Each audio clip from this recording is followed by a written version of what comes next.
Welcome to the Model Rail Replacement Podcast, helping you get to your onward journey. A friendly service that helps you get from A to B, or probably nowhere at all.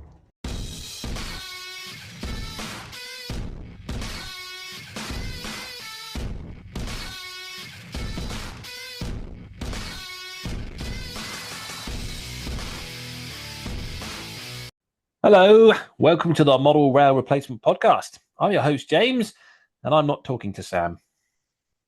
Why? Well, because he got nominated for Hornby Magazine YouTuber, and I didn't. So we're not speaking. It's going to be a very dull podcast. Hi, James. Yeah. Hi. You Hi, are- Sam. How are you? I'm very good. I'd actually forgotten about that. We've had a very weird time travel-esque recording schedule. So we actually recorded last week's episode really, really early because of restrictions that we had. And this one we're recording really, really late. So there's been a lot that's gone on since we last recorded. But yeah, it's been like a 2-week gap, and we're paying the price for it. Because I think manufacturers may have worked out our schedule and did their announcements only for us to completely, boomerang it all. And like, no, we couldn't do that these last 2 weeks because we've been very busy. Yeah, very, very, very busy. But We're yes, here, and there's lots to talk about, isn't there? there are. I mean, so top of the show. Yes, I got nominated for weirdly YouTube layout. I don't know what the criteria is for it. I'm not going to complain because I've got nominated. But I'm not sure either, because I don't think most people, because Everard Junction got nominated. And when was the last time he did a video? So yeah, I think everybody who I've spoken to about it, that is pretty much the two things that were said were, well, Charlie's going to win both categories now, rather than sort of splitting it up and doing different people. that's what I didn't get. I assumed they'd split it so that someone else had a chance of winning over Charlie, and they went, "Oh, we'll put Charlie in both." Well, no one's got a chance now. Maybe people are going to go, well, he's got one. Let's go for the other. I don't know. Like I'm sure know. You don't know how it goes. I mean, frankly, I think once you've had so many, you should then be retired off or go into some sort of Champions League or something. A little bit like Taskmaster, where yeah, that's it. Just to give everyone else a chance. But yeah, you are right. The other thing is that whilst we are big fans of Everard Junction, just to clarify, we love his stuff. Both of us were like, he hasn't put a video out for 2 years. How can he be in this year's category? And he's in both, I think, isn't he? He's in both as well. I think him. I don't know. I didn't see my name. I just got very upset, and that was that. Really, it was a genuine surprise. It was for everyone. I think I said to you, I was like, I've only had a layout for 4 weeks. That's what I mean. It's like I've been putting out videos that's probably at a slightly quicker pace than you have, but with both 009 build and my Rail 200. Nothing at all. Yeah, I mean, 2 layouts. I mean, for layout builder channel, I've had 2 layouts on the go for. You'd think that would double qualify me, right? Yeah. Who knows? I don't know what the criteria is. I don't know. I really don't know what the criteria is. However, what are the rules? what are the rules? Anyone watching Sunny will know that reference. So yeah, if for some reason you're listening to this and you haven't voted, just take a sec. Your favorite little Southern boy or your least favorite little Southern boy, I'm not entirely sure. It goes many different ways with this podcast. But if you haven't voted and you do want to put a little vote towards little old Sam, I am in the YouTube layout category for the Hornby Magazine Awards.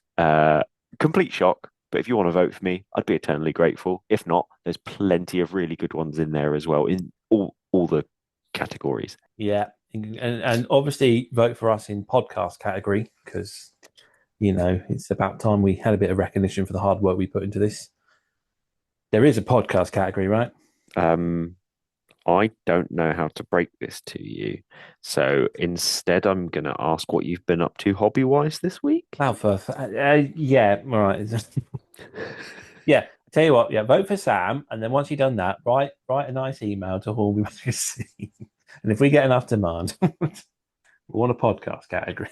We're not the only ones anymore either. So That's true. Yeah. Actually, now that we've said that, we might be really, really upset next year that we don't. We didn't even win. Just because we couldn't get Pete Waterman. Hey, we have had some fantastic people, and today's guests are no exception because it was an absolutely outstanding chat that we had with them. But we'll talk about that in a little bit. What have you been up to hobby-wise, James? What have I been up to hobby-wise? Right, well, yeah, so as I say, I finished that Rail 200, and I was like, yes, I'm back on the 009. And then I got 4 Din Rid out, actually, for a little photo shoot, and I painted some rolling stock for it, so it's got some new, fresh photos. Been working on that, and I was like, yeah, I'm going to do a bit more 009.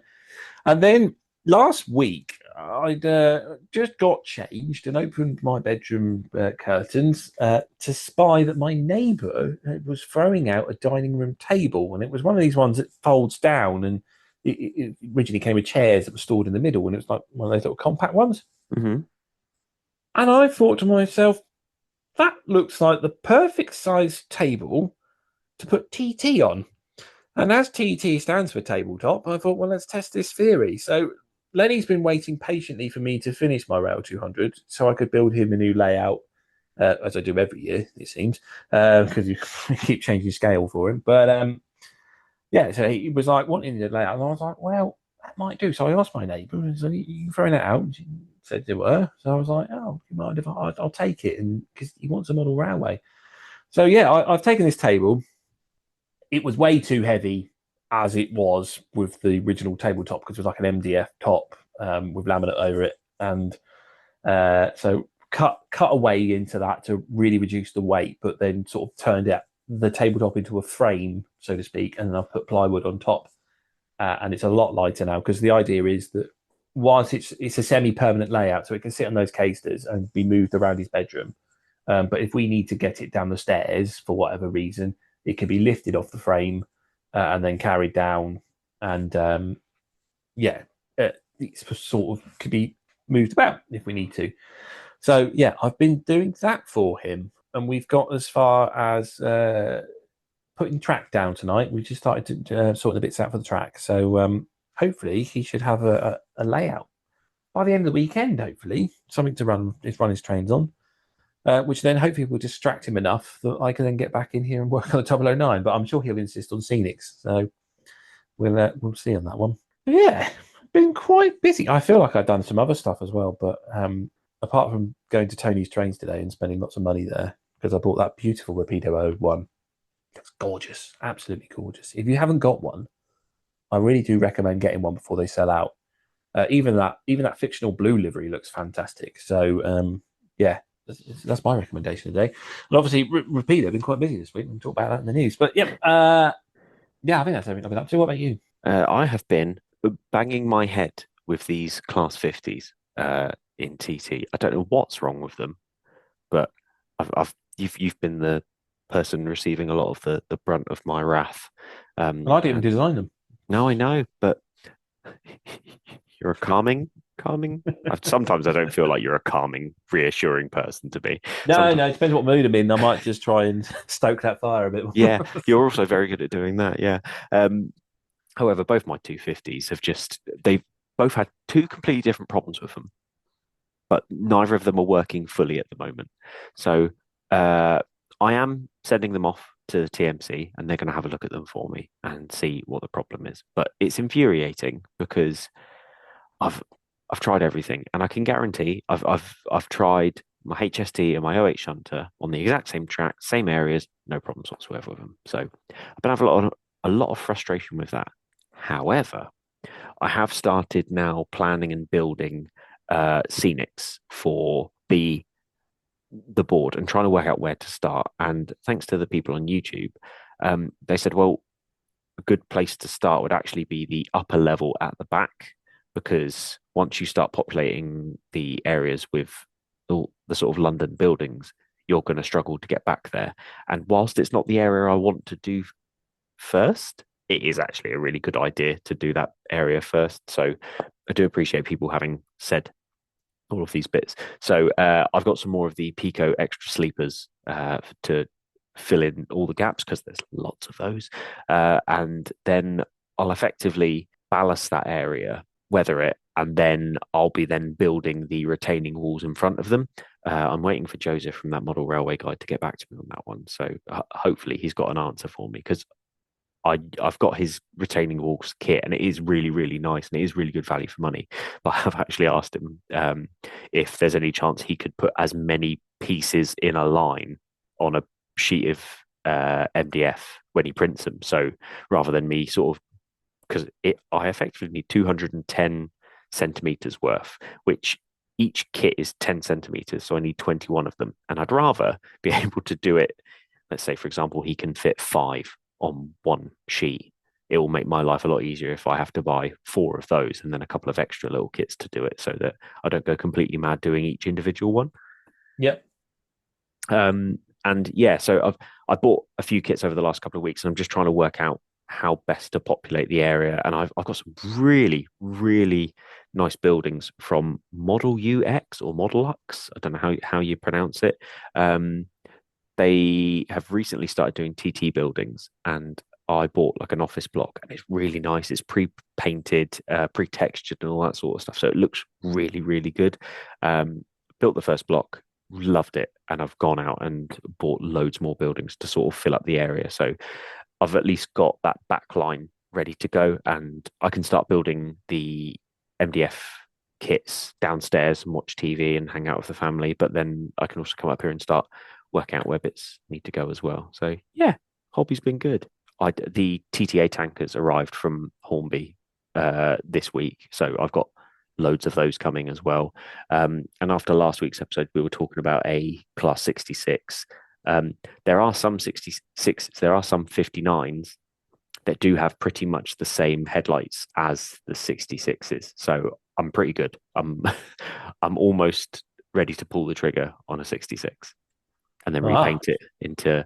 But my problem is I can't decide between the Arc livery, that really nice sort of yellowy mustard Arc livery, or the Yeoman livery in that sort of nice silver. I like both of them. I can't decide. Yeah, I always I had the Yeoman when I was a kid, and I always quite like that one. But I've always, I don't know, I think I favoured the ARC one. Oh, I just like the colour yellows. That's probably why. So I don't know. I don't know which one's closer in the light cluster, or is it the 59.2s, which are your point of modelling would have been the National Power livery, which might be an interesting one to try and paint. You're going to start converting 66s, but I'm going to say that life's too short, and I'm okay with a 66 being painted and renumbered into a 59. That's the level I'm at right now.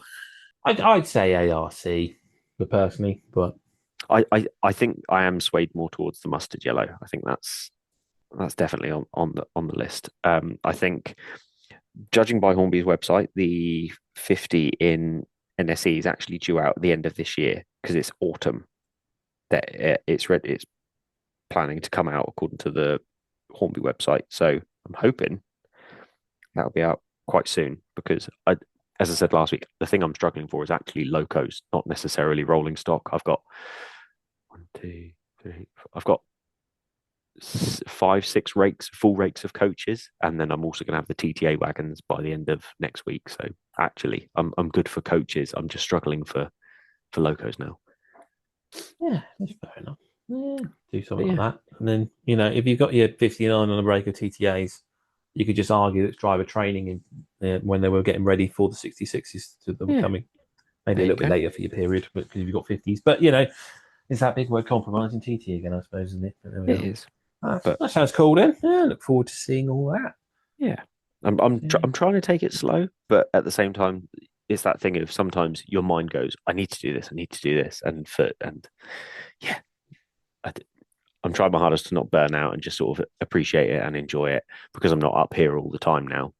I am sort of trying to appreciate each time I'm up here, actually finding stuff to do that's not going to burn me out. And definitely, it's always the struggle, isn't it? It's always trying to find the right thing to do. And I think all these like little kits are actually quite nice, because I can come up and I can build a little kit, and then either continue it the next night, or the next time I'm up here, or next time I'm downstairs working on it. And it is quite nice to. I tell you what I did. did buy. Sorry, this is going on a long time. Really sorry, everyone. I used to have a like a hobby desk sort of lap tray thing that I bought from Games Workshop years ago, and it was really good because it was like a hard plastic, and it had all the paint pot holders, and it had like a cutting mat that you could put on it that was shaped to the board. It was probably way more expensive than it needed to be, but it was really handy. And Games Workshop, more expensive than it needs to be, never. But I was in Hobbycraft the other day, and for £10, they had this little, I mean, it's quite soft plastic, and I had to put like a little tray on top of it for cutting. But it's this little white plastic upside down U shape, and on either side, it's got little containers where you can put your phone, your modeling knives, all your bits and bobs that you're using but not using there and then. And then it's got a big enough space that you can put a cutting mat on top of it and cut your little kits and all your bits and gubbins, and then use your glue. And it's quite nice, like just to have downstairs if you're watching telly with family and stuff like that. That sounds all right. Yeah. You know what? You should have saved that for the segment, which I was going to call Tool of the Week, but then you poo-pooed that idea. So there we are. Only because I basically decided that we just ran out of such stuff again, and then it just wasn't worth it. And sometimes we get to the outro on the recording side of it, and we just want to finish. You mean the analytics are saying no one's listening, right? Yeah, but pretty much. In fact, I've actively had people tell me that they don't listen to it. Once it hits Tom's ad, that's when they go, "Cool, that's it, I'm done." Those of you who stick They're around, missing all the best jokes. I know, and all the clues to win the prizes. That's true. They won't know about the competition then, I suppose. And they don't get to hear about the Crawley signal box. No, that as well. Yeah. See, well, you know what? I'll show them. I'm going to start doing the exhibition diary at the start. That'll teach them. Sam, how can they find you? Oh, don't do this. Oh, my head. Sam likes structure and routine. I do. Everything has its place and its order. And talking of its place and its order, we've had our chat and we're starting to ramble off here. So shall we go to the news? Yeah, let's go to the news, James. What have we got this week? Oh, what haven't we got? Let's start with Rapido, because at the time of recording, this week, I suppose, when it comes out, it will be their Rail-X exhibition at the end of the week. Yeah, Rapido. We're having a funny 5 minutes. Rapido Rail-X is this weekend. It is indeed. And for the excitement of that, they have been announcing model after model all week. I know our good friend Hilton is very excited about this because there was at least 2 Scottish engines in there. Whilst you're finding that, should we talk about the two I can remember that aren't Scottish-ish logos? Because I know obviously of today of recording is the U class. Yeah, very exciting stuff, I think, and I think it looks great, and it looks like it's going to be a beautiful model. I've already pre-ordered one. They are doing a running number for which round the Somerset endorsing, so I was like, "Yep, I'm having that one." So that was today's announcement. The Evolution coaches, they're coming back as well, aren't they? Oh yeah, and they look fantastic as well. They do. So they're a third batch, and they're covering other railway company liveries. I think they now said they've now got every company covered with these coaches in the 3 batches. There's something for everyone there. How can we forget 009? That's the one I was waiting for you to say it. I was like, because I forgot about the coaches. I shouldn't have, because they are beautiful, but I was like, 009, James. What are you talking about? Yes. So previously, Rapido announced that they were doing the Cedar locomotive, and now they're doing a Cedar short tank locomotive. And this is actually a fictional design by Rapido, but that will probably not bother any narrow gauge modeler, because most of us just do a fictional railway, and then people scratch build fictional locos and all sorts. So it's a much more freelance gauge. So with that, they've announced the short tank variant, very similar to the original, but with obviously shorter tanks, and offering them in various liveries. And then depending where you go shopping, you may also find that they are produced with a couple of exclusives.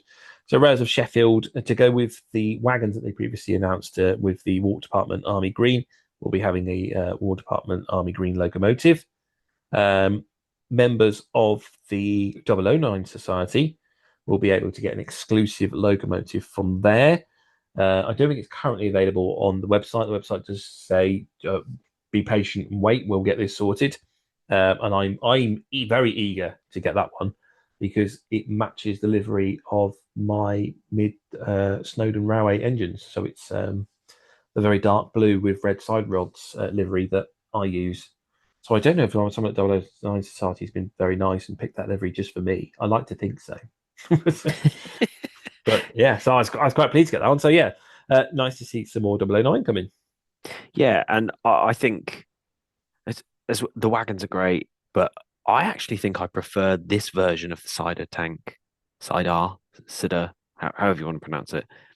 I actually think I prefer this version to the original one they announced. And that's not to say that the other one's bad. I think this one just looks nicer. This is the one, if I was buying one of the two, this is the one I'd buy. I mean, I'm going for the 4Ds one, but you're quite prone to the very small narrow gauge engine, though, aren't you? It's more of your choice. I'm not a big fan of the chunky boys when it comes to narrow gauge. I do like them to be a little bit smaller. I think Tom Rolt's the only one that I really like, and even then, I quite like him without the tanks. Although I think that's Douglas or Duncan, isn't it? They're Douglas. Yeah. The one with the Spitfire logo. Tom Rolt was an Irish loco that they rebuilt in 1991. Oh, okay. It was the Douglas is an Andrew Barclay. Oh, there you go. I just like things that look pretty. Yeah, it is. No, the Andrew Barclay is very, very. I think it's a beautiful design. I really like it as well. Yeah. So go on then. We've covered those. What about those north of? Is it Hadrian's Wall, north of the border? Well, actually, there was one southern one as well. Yeah. There you go. There was two Scottish locomotives. The first being the Lock class, which if you've got the Jones class, it's gonna be great because you've got that one in yellow. You've got this one coming in yellow as well. There's Highland Railway green, and there's Midland Railway. I think they've gone all the way to BR. I think two variants of Highland green. Yeah, Midland Railway, LMS. As I say, the Jones yellow. No, there is no BR. They must have got scrapped before then. So I think it's great for Scottish modelers, and as I say, they've got Highland Railway coaches in their Evolution range of coaches, so you can run them together. And it's the What If Highland Railway yellow livery. So there we are. That's what they're doing to match the Jones goods. I do like that Rapido do these What If liveries sometimes. As I say, that bramble blue livery on the O1 that they've just recently released looks really good, and that yellow looks really good. And in fact, that you match the Jones class. If you've got the Jones, that's going to look fantastic. So yeah, there's the Lock class, and then the other one is you'll have to bear with me because that was announcement number 4. My inbox is full of it's the LNR D40. Well, this is where it gets a bit interesting. So they couldn't decide whether to do a Southern or Scottish locomotive, so they picked one that covers both. So the D40 is also the South Eastern and Chatham Railway G class. So it's going to be offered in the variants of the G class, which is a Rail of Sheffield exclusive, with South Eastern Chatham Railway liveries. There's 2 in the green, 1 in the wartime grey, Southern Railway liveries as well. And then the main range, which will be available from all retailers, is the LNR class D40. And that's coming in the Great North of Scotland Railway green. And there's also lined black, LNER black, apple green. So, yeah, LNER black lined as well. There's Northeastern, all the way to British Railways, including lined British Railways. There's plenty to choose from. And it's all... Isn't that one that would also fall into the category of would be really good in a sort of a light royal blue, if you catch my drift? Are you trying to suggest that they've snuck Edward in? I mean, I could be. I don't know. Am I? Following our theory that manufacturers just make engines that like Thomas engines because they're the best sellers. I mean, I'm all I'm saying is I say a lot of things look like a lot of things. This could very well be. It does. It Yeah, it does look a bit like an Edward. I think it looks I think it's fabulous. Like the fact that you can get either South Eastern Chatham Railway one or the Atlantic Yard one, they look gorgeous, absolutely gorgeous. So yeah, some great announcements from Rapido there. But definitely, yeah, I'm sure. Yeah, if you wanted one in Sodor blue, you could repaint it if you really wanted to. I don't know why you would. They look great. Because Edward was a Furness Railway locomotive, if I recall. But there we go. We're talking Thomas again. We always do. But yeah, that was Rapido's announcements for the week, and 5 of them suiting most modelers, unless you like diesels. In which case, tough. Yeah. I There's wouldn't plenty of other manufacturers that cover that. I wouldn't say I ever think of Rapido when it comes to diesel locos anyway. Have they made a diesel loco? They haven't engaged on the Class 44. You never know. Maybe they'll do one in TT. Maybe. You never know. If we just keep dropping these hints, Sam, someone will do that Class 33 for you. Please someone do the 33. Whilst we're on the subject of Rapido and Rapido Railex, obviously they do a nice big build up to it, and they've teased that there might be some more stuff coming soon. I will be at Rapido Railex next week, not in an Emperor's Path or MERP form. I will be there helping our good friend Tom from Buggles Kelly Station on the Friday. So if you are there on the Friday, I will be there. Come and say hello. I'll be selling Tom's wares, but also just come and say hello. Will you be weathering his stuff for him? No, Tom told me that he doesn't like it dirty. What? Yeah, I know. It's That's a bit false weird. advertising. Yeah. Although someone did say to me, they were like, "Oh, your Chester Worthington voice has gotten better," and I was like, "I haven't done Chester Worthington voice since season 1, or at least season 2. I can't remember, but I haven't done it for a very long time." That was Lord Chester the First. This is Lord Chester the Second. Lord Chester the First is dead. So yeah, but yeah. So in regards to Rapido Railex, I'll be there. Come say hello. Yeah, that'd be cool. I can't get there. I have to go to work. I keep insisting I go there. Well, no, you never know. Those Euro million numbers might come up. Well, in which case, I probably won't be appearing in the podcast either. So bye. Yeah. That's a lie. I'd have loads of time. We could make it really good. So there you go. Everyone, wishful thinking for me to win the Euro Millions, and we could have a better podcast. How about that? Exactly. Everyone gets something out of it. Right, what else we got? What else we got? Right, we'll go back to 009 then. We missed this one over the summer, and it was a damn shame, but I'm going to mention it now. Pico have released a couple of special edition train packs, which include their small England locomotive that they worked in conjunction with Carto. It will be in the Southern Railway green, and you can pick them up with either a pair of Linton and Barnstable coaches in a very lovely Southern green livery, or a collection of freight wagons. This was a freight set, various wagons, including one of the larger Linton and Barnstable open wagons. There's a brake van in there. So they're now in retailers, and they have just announced that they're going to be doing something quite similar for the Festiniog Railway. So that will be their next limited edition packs to be released, which is along the same principles. It will be Festiniog themed with the. Now I want to get this right and say it's a Small England again. It'll probably turn out to be, yeah, it's a Small England. It's Palmerston. Well, I think the other one's Little Giant. Well, that's a large England. So it's an England, large or small, with Festiniog coaches in various. So they've got West Highland Railway livery, and I'm assuming that's the other liveries for Festiniog. And on top of that, the Festiniog Railway Shop has commissioned an exclusive bogie wagon from Pico as well. It's their permanent way ballast wagon, which is on the, I believe this is the Linton and Barnstable tooling again. And yeah, that will be available from the gift shop in Port Paddock. So I think that's 009 covered. I'm trying to think what else we got. And there's a big list. I did write a list, and then I think I missed things to go off the list because it was such a long list. It was. I feel like they're definitely the big hitters over the last 2 weeks. We have Daypole, O Gauge are doing their Leslie Hawthorne. So that lovely 00 model that everyone loved is now coming in O Gauge. That's one to look forward to. There is Hellion are doing a Class 25 in O Gauge. There's another batch of them coming. Also this week, Rapido had another announcement, or maybe it was last week, but with Rails of Sheffield again. Actually, that reminds me, with Rails of Sheffield, with the Evolution coaches, they have limited. They've got their exclusive Southeastern and Chatham Railway liveries. So if you want those ones, you have to go to Rails of Sheffield, which makes sense because they've got a locomotive.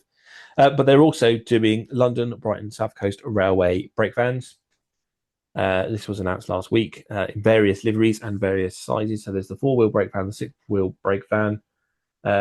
Reading up on the information on it, apparently they ran in pairs, so they've got you there. You have to buy 2.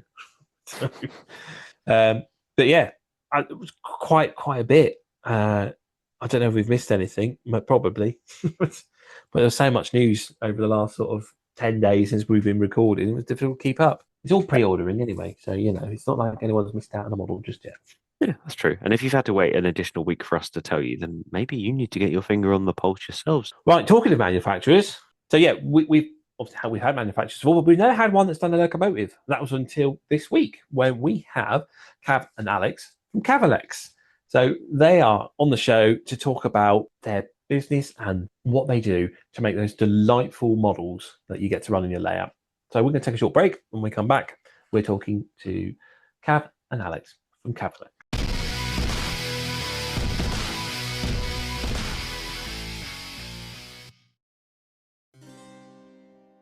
Wilson? Wilson! Yes, sir? Is everything set for His Majesty's arrival? Yes, sir. The chefs are preparing the banquet, and his room is prepared. And the model room as per his request? Yes, sir. The models are all out on display. Your Majesty, welcome to my humble abode. Yes, very good, old sport. Come on, let's play trains. Absolutely, Your Majesty. What's this? Something wrong, Your Majesty? These locos, they're so clean, so fresh, like they're straight out of the box. All cleaned up for your arrival. Oh no, my dear boy. You know what I want. I want it dirty. Dirty? Show me your dirty shunter. Okay, here you go. Oh yes, that's the stuff. Who made this filth? It was Emperor's Path, Your Majesty. I think I'll have to make a royal appointment myself, and still have some change to buy my new helicopter.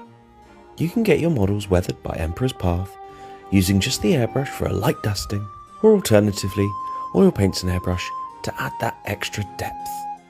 Contact Emperor's Path on Instagram at emperors_path, or alternatively, emperorspathcontact@gmail.com.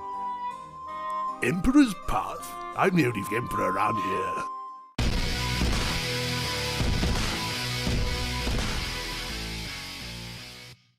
So we're back, and this week we got something new for the podcast, I think, because previously we've had businesses on, and these tend to be retailers and the like, but this week we have a manufacturer. So welcome to the show, Cav and Alex from Cavalex Model. You're well? Yeah, we're good, thanks. And you? Yeah, not too bad. Not too bad.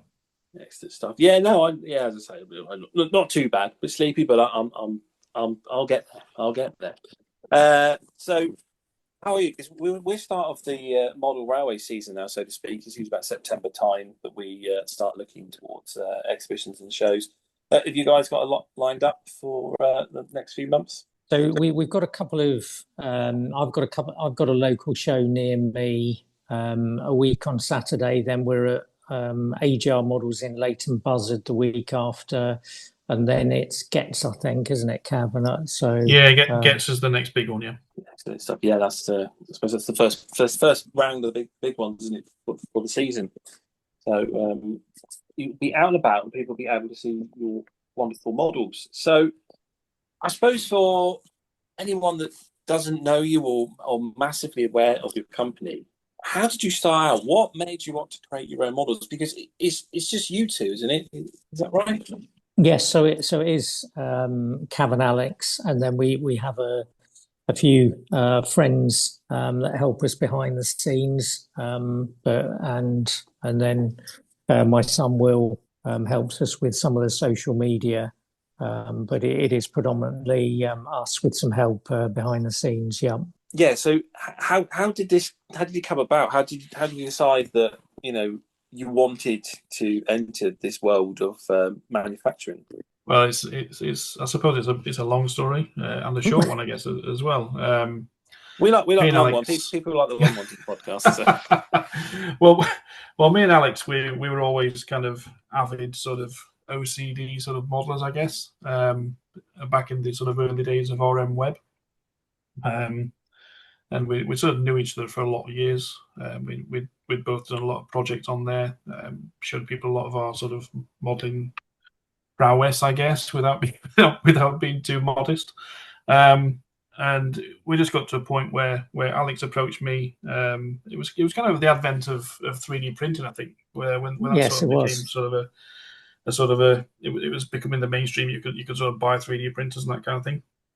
And Alex kind of approached me and said, would you be interested in designing a PGA hopper wagon, basically, to do as a sort of a 3D print, I guess, for people to buy. My background's in CAD, so it was kind of a bit of a sort of busman's order for me to do that kind of thing. So it's like, yeah, okay, we'll give that a go.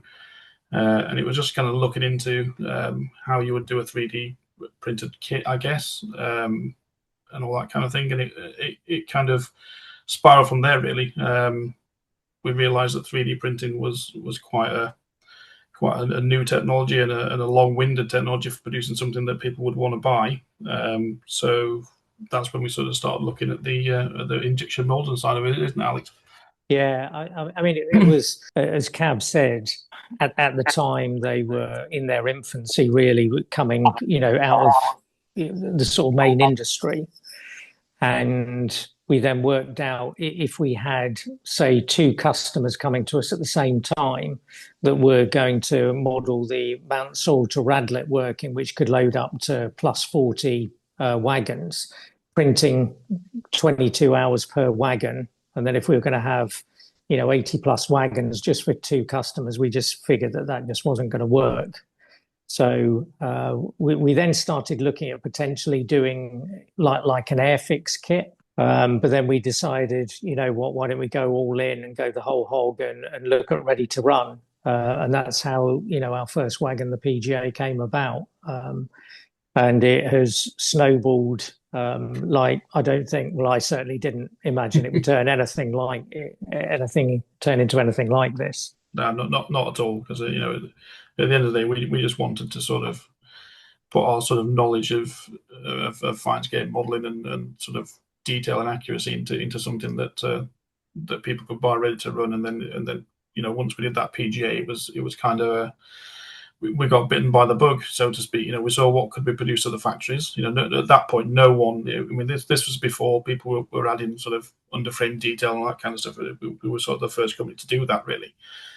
Pipe runs and brake gear and all that kind of stuff was all sort of rudimentary on all the radio and stuff at the time. So we sort of pioneered that, and then it was a kind of a you then got a bug for it. You're like, well, what else can we do and bring this sort of level of detail to? And it just sort of snowballed from there. And then we just looked at the BBA steel wagon, which was, I mean, even now, I still think it's one of our best wagons, to be honest with you. Yes, I agree. The finesse and detail on there, with the edged sort of mesh deck that you can see through and all that kind of thing.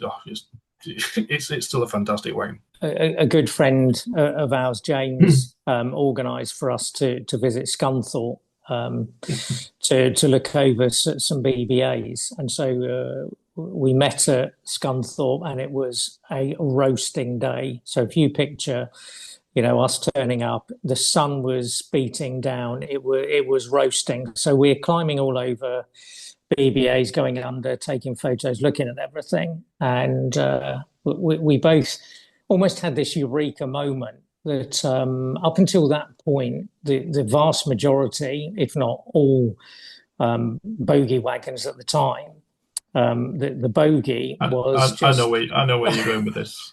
So and you're right. No one had done this.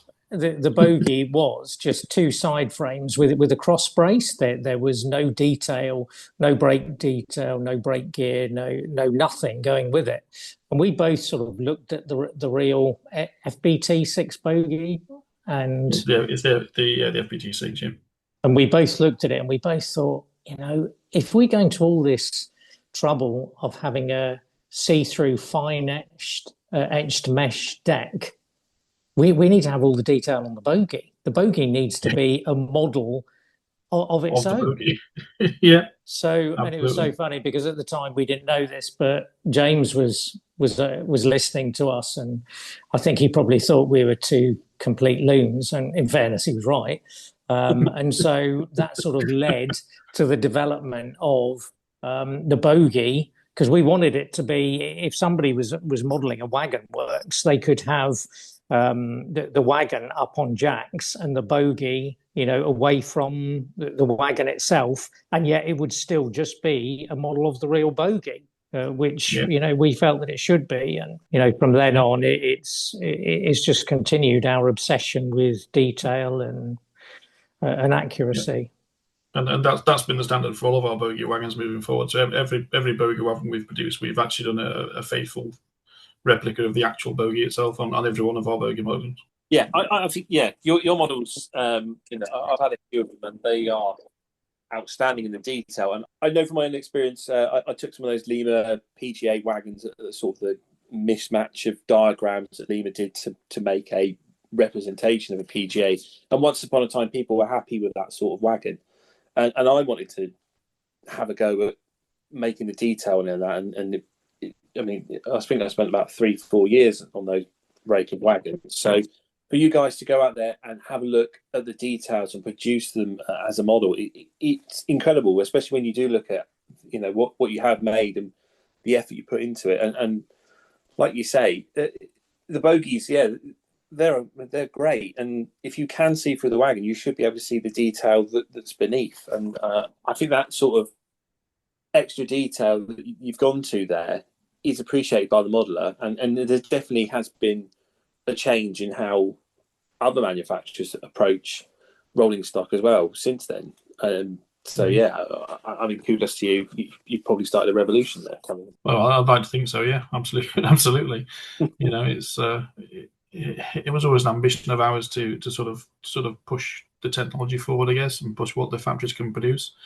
I think we've done that. I think with every model that we do, we always get pushed back from the factories generally, because they like to do things the way they've always done them, and I think that's the same in a lot of industries. But in order to make sure we're producing the best stuff, then we need to say to the factories, we want it better than that, and we can, we believe you can do it. It's important that you sort of say to the factories, look, we think you can do this, and give them that pat on the back when they get it right, and give them that sort of little bit of a push to sort of improve their sort of manufacturing sort of routes and their sort of the things that they're able to do with models and whatever. And I think it's paid off for both us as a back end manufacturer and the and the factory as the front end sort of thing, because now they've got sort of new processes and abilities that they probably didn't have before. One thing that I really like about you guys as a company and as people is we had a chat beforehand, and Alex brought it up about the Class 60 video, and I'd had your locos come through my weathering desk, and the 56s, I admired them so much. When I saw your Class 60 video on YouTube, so if you haven't already, if you're listening to this, obviously finish this and then go and watch this video. But it helps you understand that you are not just, you said about OCD and the going into so much depth on the wagons, but you show so much passion and appreciation for what you do in that YouTube video that I think it really helped me as a person to understand that you are serious modelers in your own right before you then take on any sort of project, which I think going forward made me go, well, actually, I can imagine that anything that comes out now is going to be a very, very high detailed thing. And I think you did a really good job with that video in making people understand that you're not just trying to make a quick buck. You're actually decent modelers who want the best for you, let alone for other people who are buying your product as well. I have to say, Sam, you've really got me confused now, because I've got so many things that I want to say, to follow up from what you've said there. I mean, the first thing I wanted to say is, thank you. A lot of time and effort went into the video, and the whole reason for the video was to sort of share with customers and potential customers what our thought process was behind the project, and how it had all come back, and the lengths that we go to, so then people could understand we weren't just making a model of a Class 60, we were trying to make the best model that we possibly could. And following on from that, Cav will definitely agree with me here. The two hardest people to please are us. There is no one harder to please than us. And again, something else I just quickly wanted to mention was, following on from what Cav said, one of the factories we deal with several factories. They're all incredible to deal with, and they're so supportive and helpful. But one of them in particular, when we first started dealing with them, they used to push back on everything, didn't they, Cav? No matter what we were asking them to do, they used to push back. And we were like, well, as Cav said, Cav would, we'd both say to them, look, are you sure you can't just give it a go? And then we eventually managed to persuade them to almost give it a go. And then that was like a breakthrough moment for us, because they then realized that they could do what we were asking, and then that would benefit their other customers in Europe and North America, which would benefit them. And it's just grown from there. And last year, when we went to the factory, it was just an incredible moment, because we met the factory for the first time, the owners of the factory, the senior engineers, senior team, and they absolutely loved it, didn't they, Cav? Because they had obviously dealt with us and had known us through dealing, but not face to face. But they could see our passion and enthusiasm for wanting to get it right. And you could see that they were just feeding off it. And I'll give you an example. We were sat down in the factory, and there was something that we weren't happy with. And so we sort of mentioned to them we weren't happy with this etch that they'd done, and the fitting of the etch. And this young engineer came in, and there was some translation going on, and off he toddled. And 20 minutes later he came back with this brand new etch, and it fitted absolutely as we had hoped it would. And of course he saw Cav and I grinning like Cheshire cats, and he was then grinning like a Cheshire cat. And you could see that, by our expression, that we were just so happy and pleased with what they'd done, that they'd done it exactly what we wanted, that they were pleased. And then we were doing some testing, weren't we, Cav? With some models, and we were just loving it, and they were loving it. And it was just an incredible moment. But anyway, I'm waffling on. No, I think that's a great story, because I think that is shown through your customers as well. Because we go back to the Class 56, I don't think I can recall a locomotive that had more YouTube review videos than that 56 when that came along. I remember my algorithm, all it would just give me was someone else's Class 56 review video. Everyone wanted to praise it. And I think that, from that story there, that just shows that from yourselves, the manufacturer, all the way through to the customer, everyone is grinning like a Cheshire cat, because everyone is so pleased with this product. And honestly, I can't remember any other manufacturer getting that many review videos when they put a product out. So I mean, that's got to be something to be proud of, right? Well, it was massive for us when the 56 landed. It was our first loco, so you're never sure how something's going to land or how something's going to sort of be received by the audience, I guess. And that 56 landed, and me and Alex looked at it and we were like, this is like incredible. This, we're obviously biased, I guess, to a certain degree, but we looked at that 56 and we're like, this is like a museum piece. This is not this is not a 4 mil scale model anymore. This is this is something else. And they got into the shops, and they went like absolute hotcakes. It was mad, absolutely mad. The speed they sold was like nothing I'd ever seen. And a lot of our retailers said to us, in all the time we've been open. I mean, even Rails Sheffield, which is probably the biggest shop in the UK now. It was their fastest selling model that they ever had through their store, and we were like, "That's just mad, isn't it? How that can be a thing, And how do you follow that?" It was beyond our wildest dreams. We could never have imagined for our first loco. I mean, whenever we're at shows and we get the locos out to put them in, the display case, Cav and I just look at them and we grin because they are phenomenal locos. And for our first loco to produce, along with the factory and everyone that's helped us and supported us, as such an incredible model is, well, it just makes us smile, doesn't it, Cav? Yeah, it does. Yeah, it's I get lost for words with it. Really, it's because the thing is with it, it's not so much as a train you're going to put on a track and watch from 3 or 4 feet away. It's about being able to pick that logo up and look at it, even with it under a magnifying glass, and be like, this level of detail is incredible, and it's almost like a study model. You can look at the model and you can see all the parts that's on the real logo, and you can see where they all are, and they're in the place down the real one. And for me, it's as much the enjoyment to be able to sit and just hold it like that with a magnifying glass and look at all those bits as it is to get it on the track and get it hauled in the train.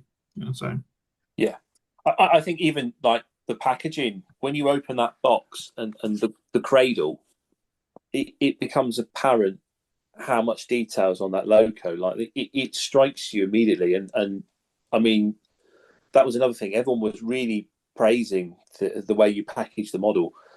What made you move away from the traditional ice cube packaging to having it displayed like that? Because it's almost like if you just keep it on that plinth and just put it on your shelf. Yeah. Well, I mean, first and foremost, we were never happy with the sort of egg box style packaging that other logos were supplied in. They're in contact with the logo. They often have foam or sponge or whatever touching the front of the logo and whatever. So any impacts to that box in transit is going to transfer to that logo, and any of the fine detail. We're about the fine details. So there's going to be fine detail on there, and naturally it's really robust, but it's still fine. So it is going to be subject to to the forces of transport, I guess. So it was very important for us that logo would be kind of suspended in its own sort of envelope of free space, I guess. So that's where the cradle first came into it.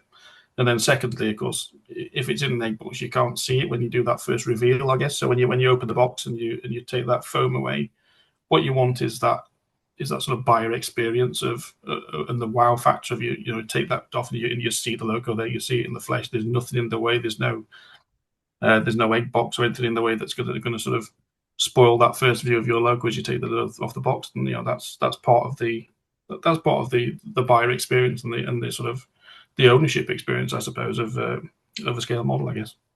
Yeah. No. You definitely get that. So I remember,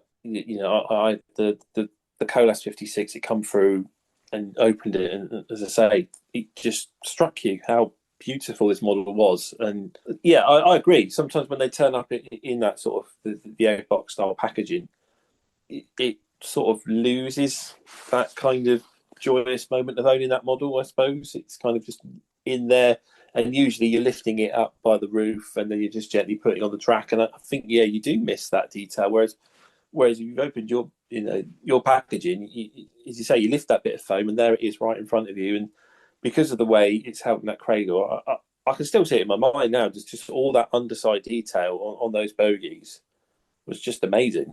So it definitely paid off doing it that way. What we've, because there are so many parts that make up the model, we ultimately it is a tool for the job. The packaging is to get the model from the factory to us, from us to the retailer, and then from the retailer to the customer in one piece. And that is it. It's primary purpose is to do that. But equally, as you say, it also allows you to just look and admire the model in the box. And I remember when we got the first painted samples from the factory, and it was the blue one, wasn't it, Cav? 008, the Romanian blue one. And this was the first time that we had seen a painted sample from the factory and arriving in the box on the cradle, because the factory had said about the cradle. And I remember when the box turned up, it was a plain white box, so we hadn't even seen the Cavalex branding or anything on it at the time. And we lifted off the lid and just saw it in there, and it was like, oh my God, this is just incredible.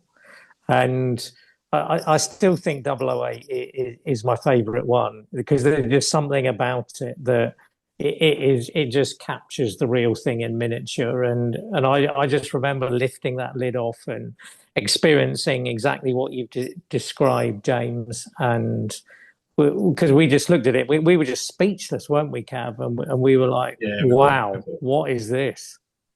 It is, yeah. I mean, you take that lid off, and it's theatre, isn't it? At the end of the day, it's like drawing those curtains back on the stage, and that's the show right there in front of you. You don't want to see it through a frosted window. You want to see it there on the stage for all to see, and it makes it worth the money. It makes it worth that sort of anticipation of getting that lid off. But as you say, it's the whole experience. The unboxing experience, it gives you something different. You feel that you're buying something, and then when you lift that off, the excitement, building, before you actually see what's in the box. It's like Christmas every day. Yeah, it is like having Christmas every day, opening that box. But and that's just opening the box. The running of the model, that 56 is so impressive. It's powerful, it's really smooth, but again, it's the innovative things like the bogey. What made you decide that the center axle would float? How did you come to that conclusion? Well, as a fine scale modeler in the past, one of my big bugbears was always a problem that I had with all-wheel drive sort of locomotives up until the point of us becoming a manufacturer myself, and that was the fact that it's rigid. It's a rigid system. If you've got that middle axle powered, it has to be rigid for the gears to work. Which, okay, that's fine as long as you've not got any sort of up and down undulations of the track, or you're not trying to enter or exit a helix or something, or a gradient.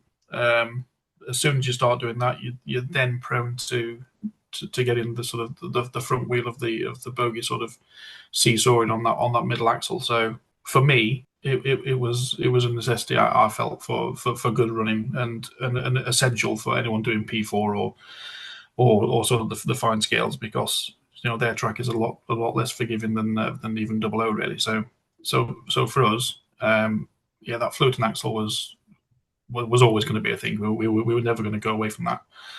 The Helgen always had a floating centre axle, and their road holding and haulage capability was always very, very good, despite any other sort of shortcomings that you might have regarding Helgen.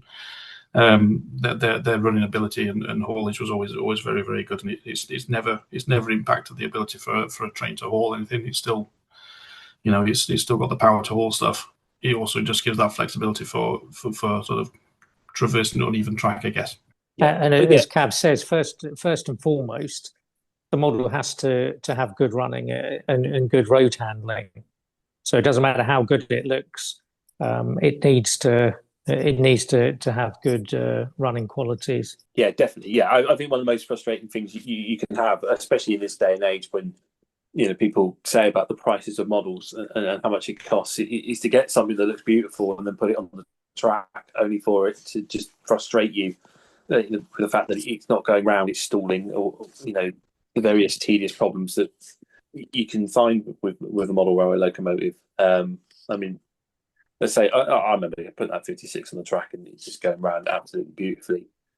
Thank you. I mean, one thing I did, Cav and I were very conscious of was that, okay, so I will put a caveat in there. It was more me, I will say, because I have this obsession with 56 is working the prototypical 36 rake HAA trains.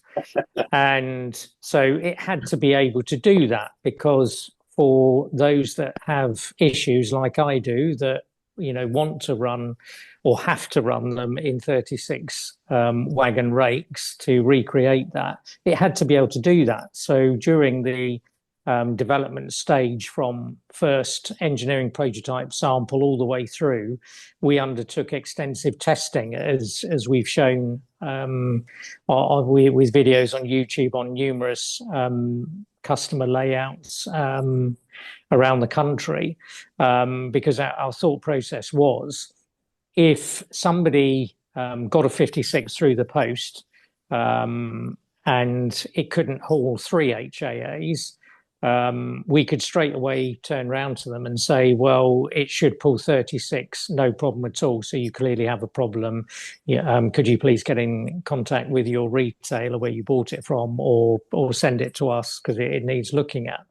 And that's why we spent a lot of time with Hornby magazine and putting out videos of our engineering prototype samples, our decorated samples and production samples, pulling 36 HAAs, so people would have the confidence to then know, if their loco wasn't pulling 3 or 4, that there was something wrong with it, because they would know, well, we've seen that it will handle 36 plus wagons, because at the end of the day, people want to run them on prototypical trains, so it has to be able to undertake that task, which it does, very well indeed. Yeah, I think that's so important, isn't it? And like you say, by proving that the proof is in the pudding kind of thing with those videos, I think it fills customers with confidence, especially in such a competitive market, where there is these days a lot of I forgot the word I'm trying to think of. Duplication. There are.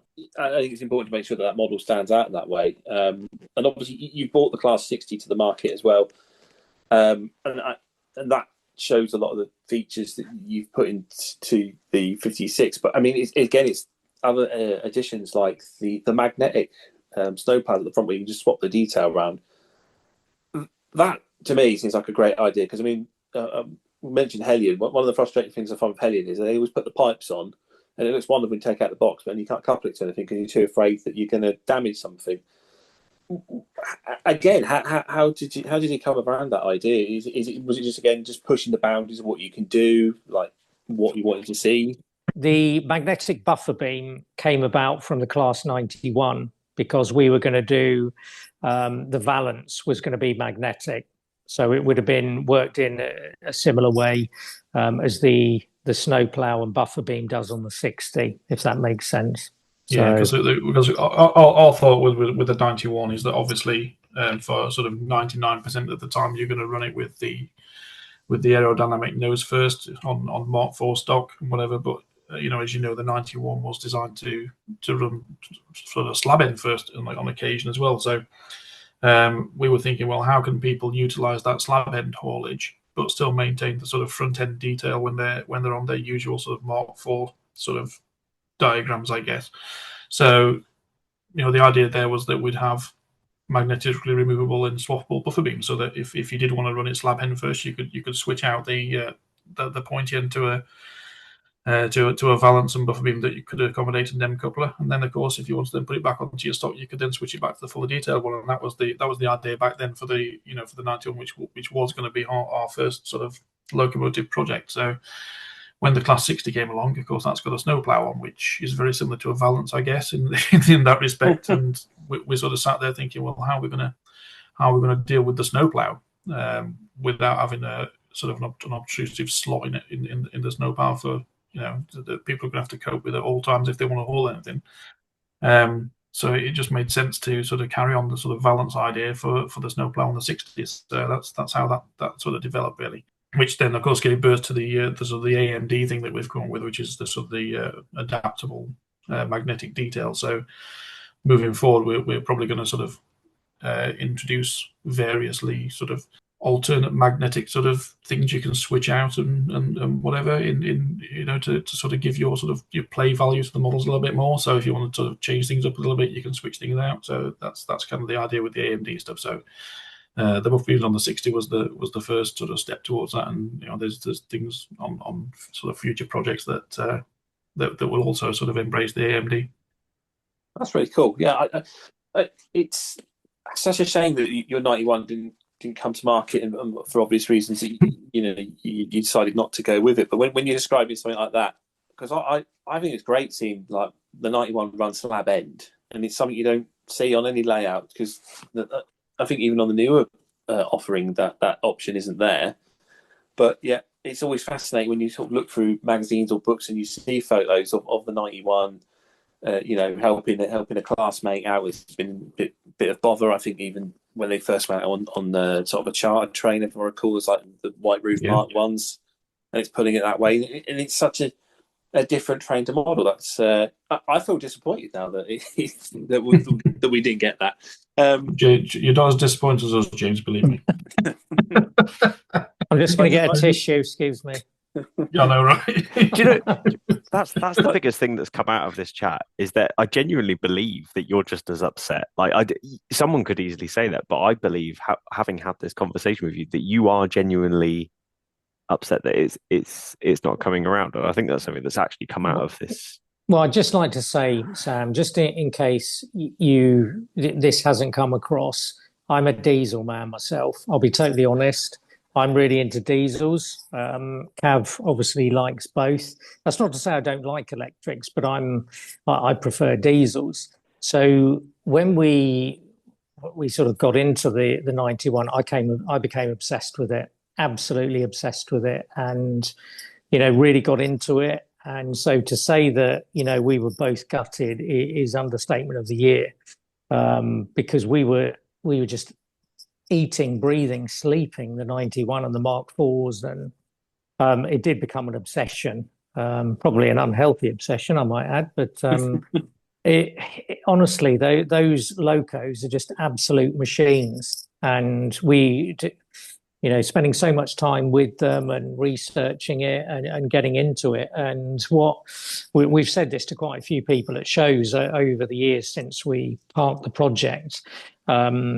We had a lot of features that we were going to have on the Mark IVs and the DVT that people weren't going to experience until they got them out of the box and put them on the track, because we weren't going to tell anyone about it. So people would have got them, put it on the track, and then have been like, wow. And then they'd have been on the internet. Obviously now with Instagram and Facebook and X, they'd have been plastering all over social media. Have you seen what they've done? Have you seen this, that, and the other, and this? And that's what we wanted, because we wanted people to just think, oh, they're just going to get a model of a 91 on Mark IVs. Okay, a very, really tip-top model, but it was going to be the features, but nobody would have known about it until they got it. And still to this day, the features haven't been, it's only us that know about them.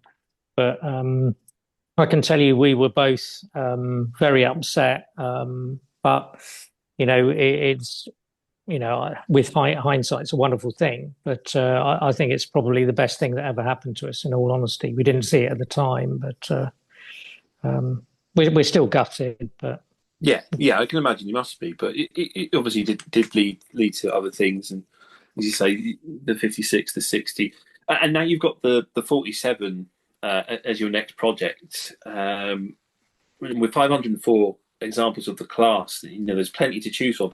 Is that a reason that you went for it, or because I don't think it's been too long since a previous offering quite a high detail 47? What made you just decide to choose for that one? Well, primarily it is my favourite logo for starters. Let's put that on the table. It's also one of Alex's favourites as well, so it was natural. It's part of the Brush trilogy, I guess, so it kind of fits in with the 56 and the 60 that we've already done as well. But the bottom line of it is it's my favourite logo. it's a big class. There's 512 of them, so therefore it means there's a lot to go out. They've been around for 60 years. Lots of different guises. Each logo's probably had 3 or 4 different guises in its lifetime, and many more liveries besides that. So there's a lot to go at. So duplication's probably not as big an issue as it would be if you're doing something with those much sort of smaller, shorter lived class. But at the end of the day, I suppose it speaks back to our ethos again that we were talking about previously. There's a lot of talk of duplication and that kind of thing. And the thing is, in the industry, there's always been duplication. Back in the day, you get an Ormby thing and a Lima thing and an Elgin thing and whatever. And they were generally covering the same classes and whatever. And it wasn't such a big deal back then for people. And I think on social media now, it's almost been sort of whipped up into a sort of a frenzy about duplication and why are you doing this, and we've already got one and all this kind of thing. It's like, well, yeah, you have got one, but you've not got a Cavalex one, and you've not got the levels of sort of commitment that we're giving it.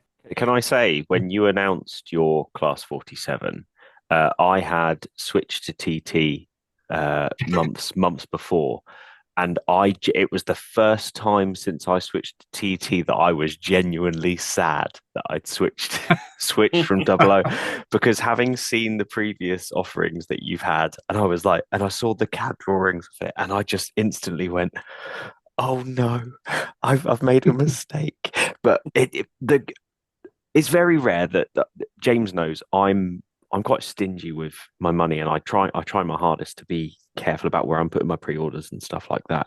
But I did genuinely see the CAD drawings of it and just think this looks incredible. But the big question on my tongue is, if this is your favorite logo, what is the best 47 livery? Because I'm a big 47 fan as well, and I'm always intrigued what your opinion would be on this. I think for me personally, and I don't know what Alex is, so we'll let him pitch in afterwards as well. But I think for me, my favourite liveries on 47s are probably Large Logo and Intercity Executive. They're probably my 2 favourite, and that probably includes the ScotRail version as well, because it's just a red and blue red or blue stripe swap. That's a difficult one. That is. See, I do like the GWR green as well. 484 Eisenbach Kingdom Brunel was one of my favourites. Large Logo, I like the Scottish Large Logo. 595 Confederation of British Industry, that was a big one of mine. And I also like the ScotRail, but I also like the Intercity Executive, having seen the first ever 47 painted by that quality depot Stratford. Painted it. I mean, that's where it's probably Stratford's fault that I have an obsession with 47s, because I used to see these bad boys coming through my local station, and so let's be honest. I think the only livery that doesn't look good, I think, is Red Stripe Rail Freight. I just don't. There isn't any livery that doesn't look good. I just. It's such a blank canvas. There's no grills to get in the way of anything. Everything suits it. It's a fantastic logo. Apart from Red Stripe Rail Freight, come on. Well, even you must admit that, Cav. It just doesn't. It's probably one of my least favourite, if I'm honest with you. Yeah, I would say so. But to think of it, even like Triple Grey just looks amazing on a 47. Yeah, it's such a good base for any colour scheme. It's mad. It really is. And it's funny, isn't it? Because everyone used to say how BR Blue was so boring and dull and mundane, and it just did nothing. It actually suited it really well. I used to like them. I was about to say that, Alex. I was going to say that the Banger Blue has never looked better on any other logo, has it? Agreed. It really hasn't. Yeah. Yeah, I think you're right. It's quite a smart livery. I always like the very worn out ScotRail 47.7 that had gone down to the Wessex line with the network southeast flashes on it, because it was a bit of a hybrid combo there, but it was so battered and worn out. I don't know, that one was quite delightful. So the 7s were always special because they could do 100, and they'd got the cables on the front and the extra pipe work on one side. I mean, I loved the blue. Blue's my favourite colour, and so They just looked Yeah, amazing. the Scott Rail blue, the Scott Rail Yeah. with the blue stripe. Yeah, Oh, yeah. they looked so good. They did. Of course, none of us have said the correct answer for Sam, which was Network Southeast.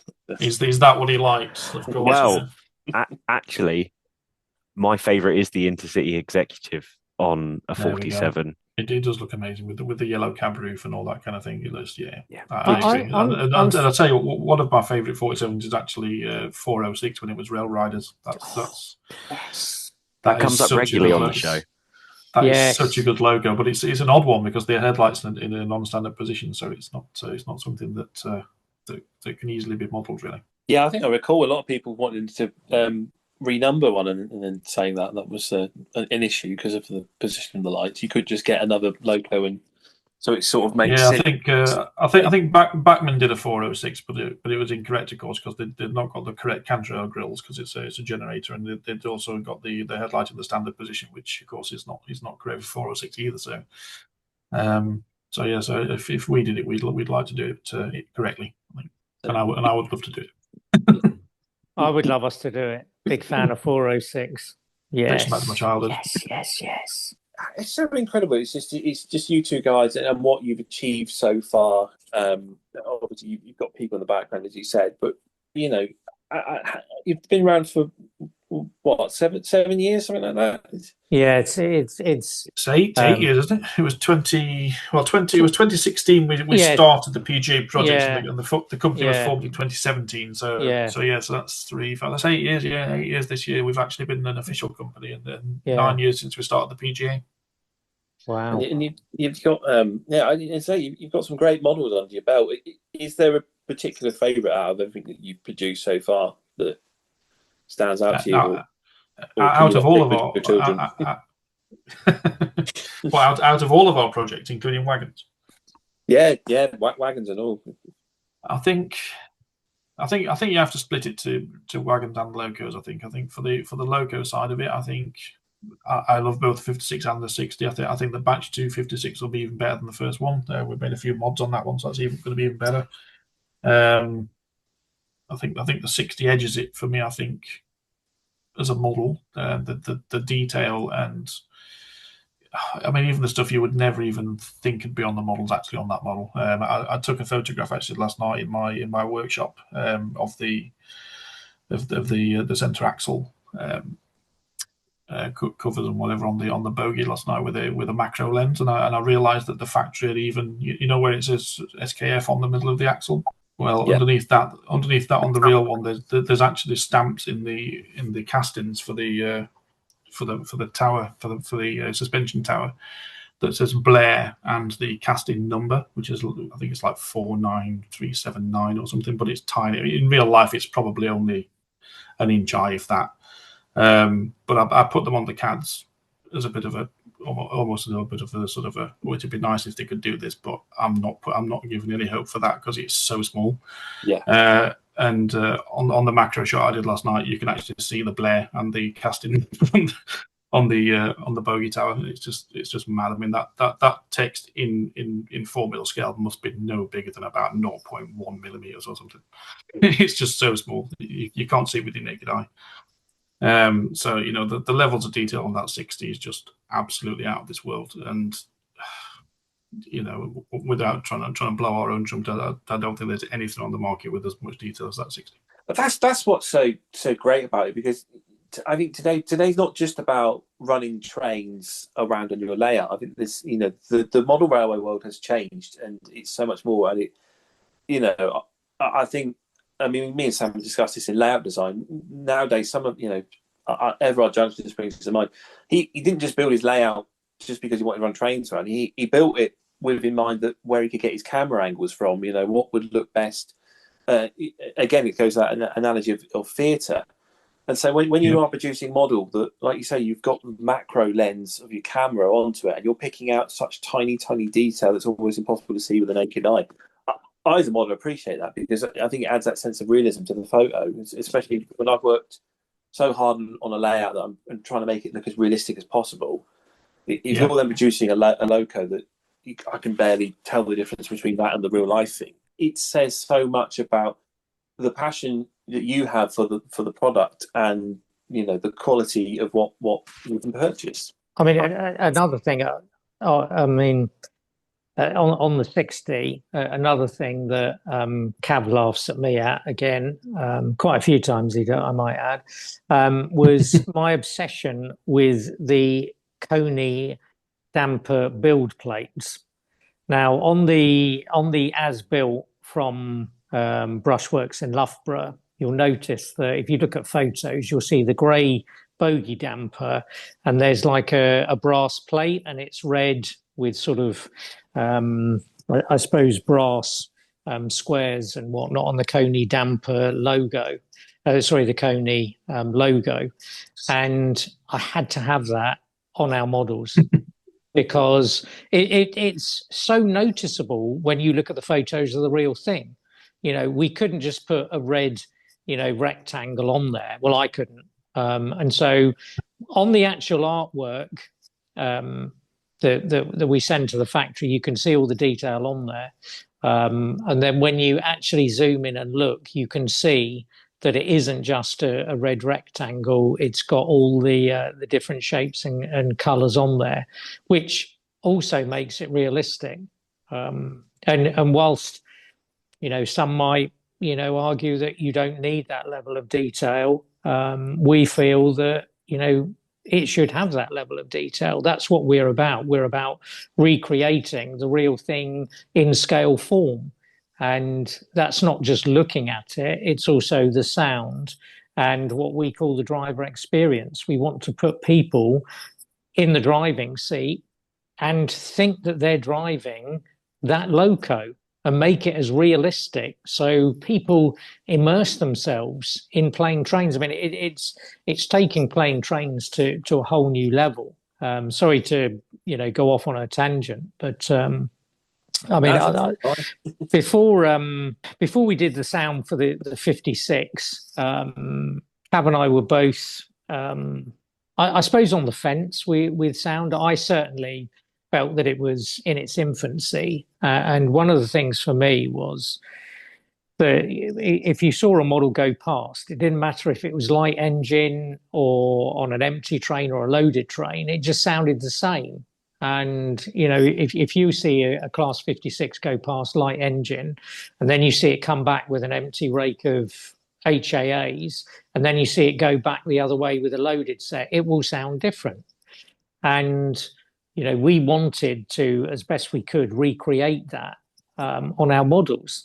And so the sound and the driver experience is becoming, more prevalent. And we've learned a lot from the 56 and the 60. And that's going to hopefully stand us in very good stead for the 47. But before that, I have to confess I wasn't convinced by sound. But now, with the 56, you have the bogey rattle, you have the thudding of the engine, you have the scream of the turbo, and now the 60 sound, the way it drives and the sounds that they react to what the model is doing. As an ex-60 driver has said, it's like driving the real thing in miniature. And that's what we want. We want to put people in the driving seat. So then when they go into their shed or their garage or their train room, they just lose themselves. They go away for an hour and they actually think they're driving a real train. It's taking plane trains to a whole new level. Yeah. No, I'm glad you brought the sound up because I've always, again, we discussed in the podcast before, I've come to a point where I'm not a massive fan of sound diesels, especially in a small room. I just think the sound becomes overpowering. But your 56, I bought the sound one before I'd made that decision, and it was incredible. Like you said, it does feel like you are driving that train. It was. I go back to that YouTube thing where everyone was doing review videos. There was good reason for that hype, and the DCC sound was definitely one of them. It was something else. Something. You nailed it, I think. And like you say, locos do sound different depending on what job they do. And I live near a railway line, and after so long, you can tell what's coming along the line just from the sound of it, and you can tell what it's pulling and what it's doing. and you do become accustomed to those different sounds. So, like you say, when you're just watching a loco go around, it's making the same noise no matter what work it's doing. You lose the illusion. So, yeah, I think the sound bars on your models are superb. Thank you. We're really chuffed with what we achieved, aren't we, Cav? Yeah, we are. Yeah, it's important for us to get the sound as interactive as we can, and sort of try and replicate all the sort of noises that the real logos make as well. It's about layering the sounds. It's not about sort of just doing a flat recording where everything's sort of baked in. That can become quite repetitive and almost sort of fade into the background, almost because you're hearing the same thing over and over again. Where the way we've done it is we've tried to incorporate layers of sound. Alex mentioned the bogey rattle, for instance, which is very distinctive of the 56. As it's going along at a certain speed, all the sort of the brake linkages and whatever tend to rattle around a lot, and they only sort of settle down when it gets over a certain speed. So we have sort of a speed reactive recordings of the bogey rattles and whatever. So they sort of fade away as it gets louder, not louder, sorry, as it gets faster, and they sort of settle in more as it slows down. You can hear them a lot more. And it's the same with the turbo as well. The turbo is actually recorded separately from the main engine, so that's kind of varies kind of where it comes in depending on what the logo's doing and how the engine's reacting, rather than it just being sort of a baked-in sound. And I think that sort of layering of the sound kind of gives it a lot more life and makes it sort of feel like a real living, breathing machine, rather than just sort of a recording sort of blanket sort of taped over the top of a train moving. I think it's it makes it feel like that train's actually responding to things and being sort of a real train out there on the railway. Yeah, it's almost like a train simulator on your layout, isn't it? Yeah, absolutely. Yeah, absolutely. We've taken that sort of forward again with the 60. When the 60 sound file is, you thought the 56 one was good, but we got into the 60 one. That is just phenomenal. That is an absolutely phenomenal sound file, and the way that drives and the different sounds it makes, and it's next level again compared to the 56. So it'll be nice if we could sort of tweak the 56 sound file for the next batch as well, to sort of incorporate a few things that we've learned on the 60 as well. But obviously that remains to be seen. And of course the 47 after that. So. Yeah, that's going to be absolutely next level, 100%. Yeah, we're already working on that and what we want to include, and how we can take what we've learned from our experience with the 56 and the 60 to ensure that the 47 sound file is next level. I mean, Cav and I are very much about evolving and innovating and pushing ourselves, and we don't want to just think, okay, well, the 56 was good, the 60 is good, we'll just make the 47 good. No, we need to make the 47 needs to be better. It needs to be next level, not only in how it looks and the detail, but also the sound, the functionality. We want to push ourselves and take it to the next level. Yeah, because it's just as important to sort of how it drives as well, and whatever, and sort of where those functions are as well. It's, again, we got a lot of sort of pushback from ESU and various other people regarding sort of industry standards of what F key should be what and all that kind of stuff. We very much took the stance of, well, no, this is our model. We want it to be logical, and we want it to drive well. We want it to do certain things that's not the standard, really. And so that if you buy into one of our products, you're buying into something that's very custom to how we feel you should drive the train, and some people might say, well, I want all my trains to drive the same. Well, no, you don't actually. You want it to drive like a real train, and you want to spend that sort of half an hour to an hour learning how to get the best out of your sound for that particular logo, and how to drive it to sort of replicate what you're hearing on the real thing. And that's kind of what we've tried to introduce with the 56 and the 60. It's very much you need to get your you need to get your wings, so to speak. But once you do that, you'll realise why we've done things the way we've done them, and you'll never look back. And I certainly didn't when I started digging into it and driving it and sort of getting my feet with the controller and whatever, and realising how you drive it and how you need to get the best out of the loco. And once you do that, it's just phenomenal. You can't put it down. And that's why it's so important. The customer reads the driver's manual, because in the driver's manual, especially the Class 60, it explains how you should be driving the model to get the maximum, experience, maximum out of the model, and get the best experience, from the model. That's cool.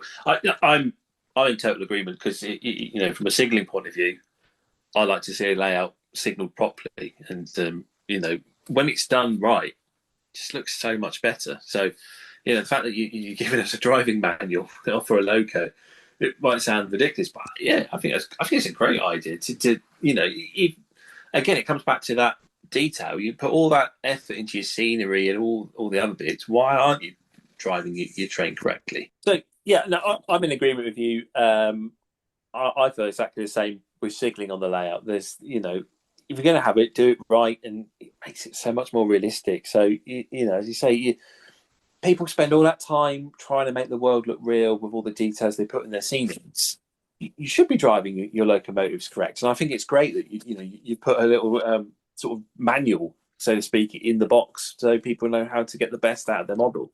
A few weeks ago, I just said to my wife, I'm just going to pop out to the garage for 10 minutes. I just want to try something.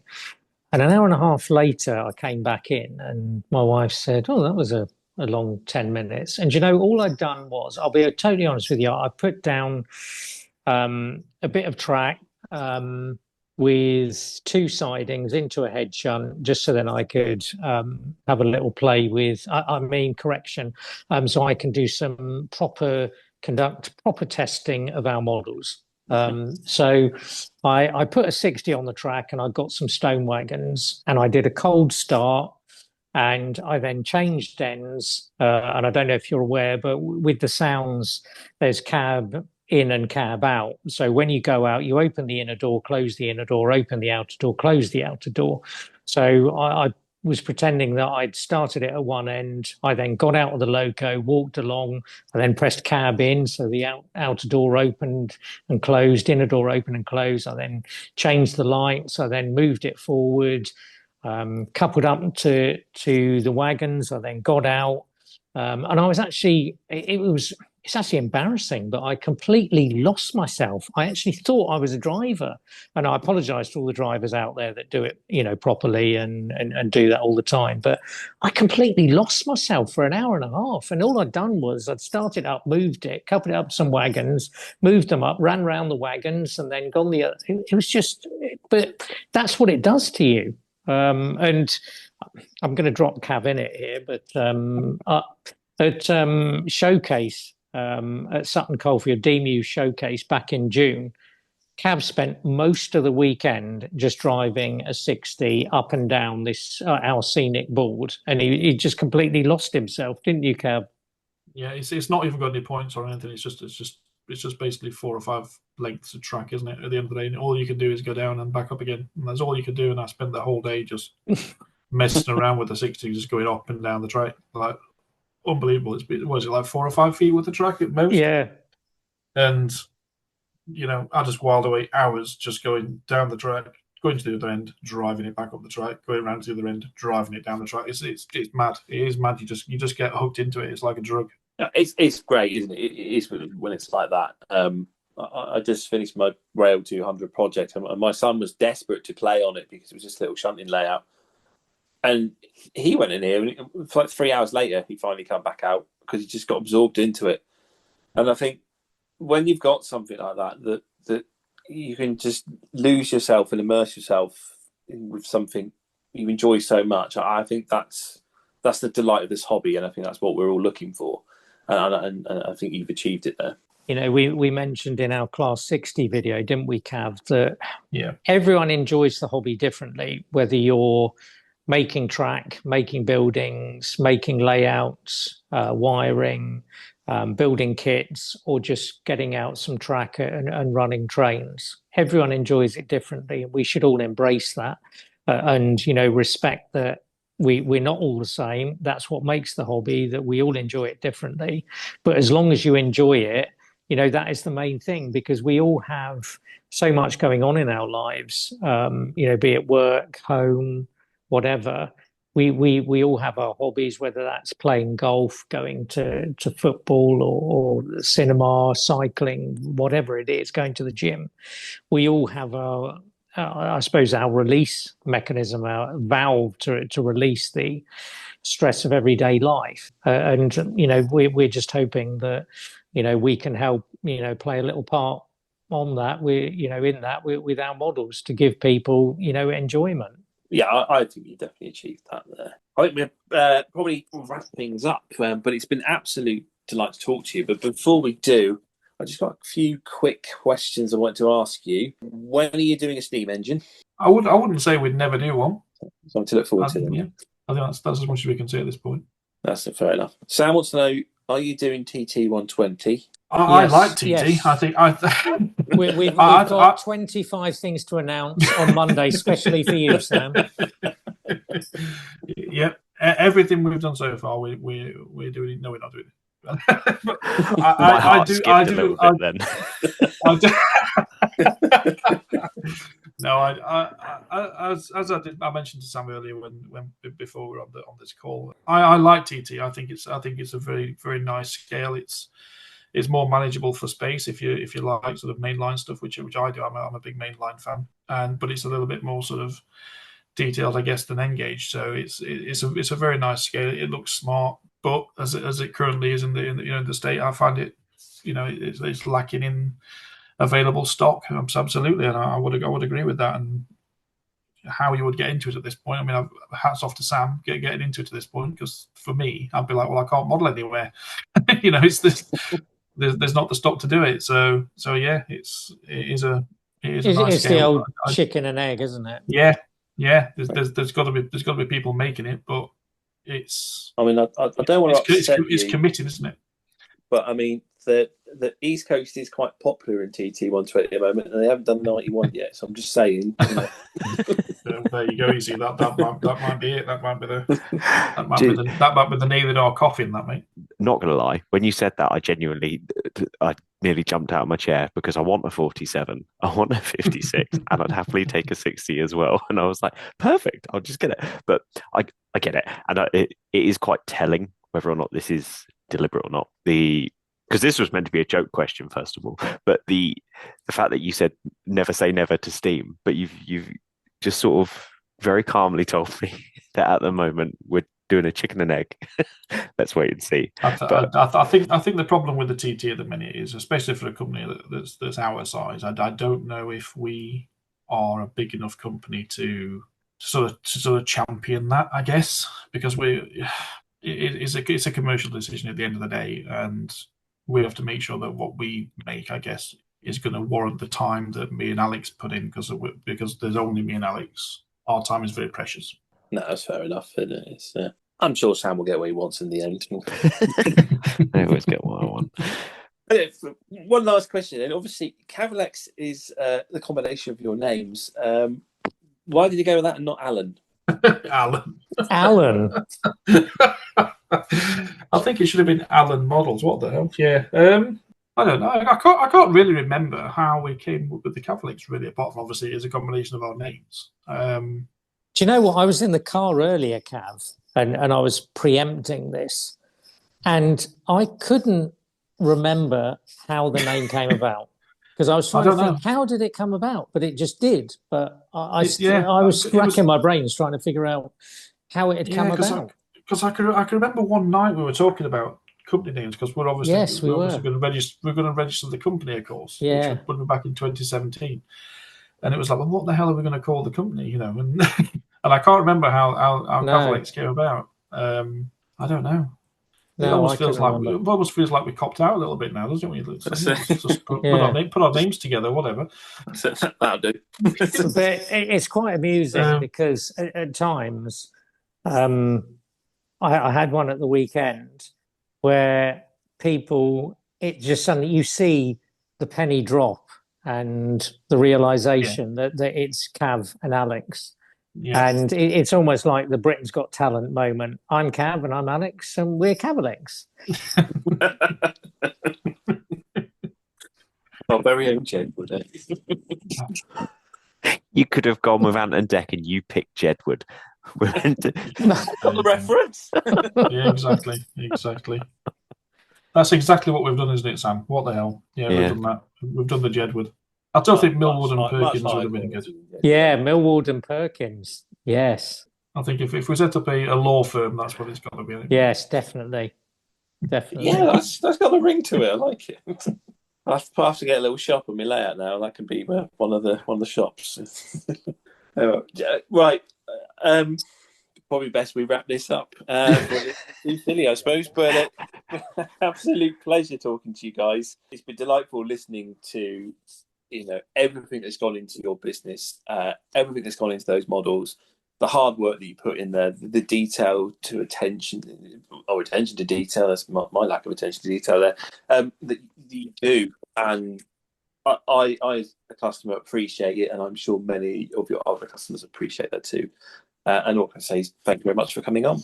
Well, thanks for inviting us and asking us to come on, and thanks for all your support and all the support that we've received, from our customers. No problem. No, absolutely. Yeah. It's been a pleasure talking to you all, and as we've said many times, we do this for you guys. We do this for the people that that enjoy model railways and want the nostalgia of accurate models that they remember. So it's good that we can provide it. It's been it's been an absolute pleasure talking to you. And so anyone listening, do go see Cav and Alex when they are at the exhibitions and have a look at their fantastic models if you haven't already. We're going to take a short break, and when we come back, we'll do the exhibition diary.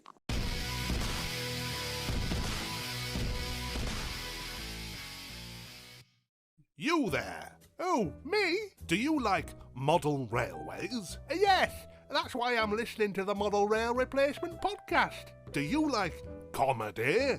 No, that's why I'm listening to the Model Rail Replacement podcast. If you like model railways and comedy, head over to BugglesKellyStation.com. From Dad's Army to Will Hay, Laurel and Hardy to the island of Sodor. Add a comedy cameo to your model railway today. All right, thanks. Buggles Kelly Station. You won't be wasting your time.